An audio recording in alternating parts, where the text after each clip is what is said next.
নকশি কাঁথার মাঠে রে সাজুর ব্যথায় আজ কাঁদে রূপাইনি আর বাঁশের বাঁশি।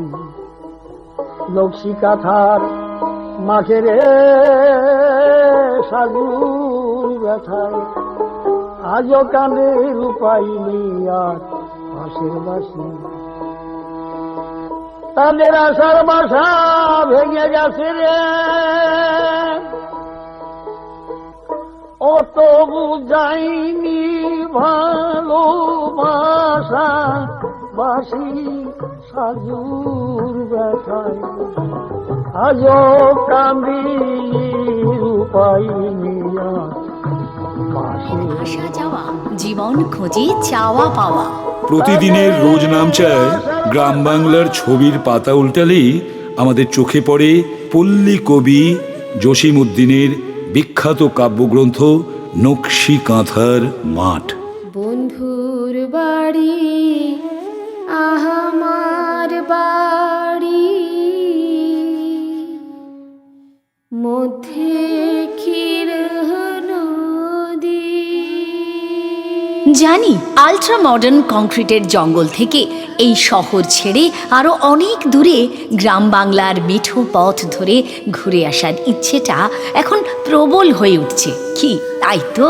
প্রাকৃতিক সৌন্দর্যের পাশাপাশি এক অনন্য সাধারণ লোকশিল্প নকশি কাঁথার সূচি শিল্প।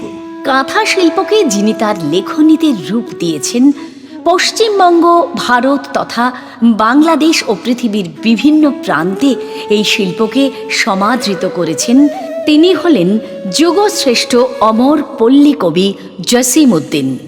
1903 সালের 1 জানুয়ারি ফরিদপুর জেলার তাম্বুলখানা গ্রামে তাঁর মাতুলালয়ে জন্মগ্রহণ করেন। তার সম্পূর্ণ নাম জসিম উদ্দিন মোল্লা হলেও তিনি শুধুমাত্র পল্লী কবি বা শুধু জসিম উদ্দিন নামে সর্বজন পরিচিত। তার পৈতৃক ভিটে ছিল একই জেলার গোবিন্দপুর গ্রামে। চলুন এবারে ঘুরে আসি কবি জসিম উদ্দিনের অমর লেখনী সমৃদ্ধ নকশি কাঁথার মাঠে। নকশি কাঁথা হল সাধারণ কাঁথার উপর নানা ধরনের নকশা করে বানানো বিশেষ প্রকারের কাঁথা।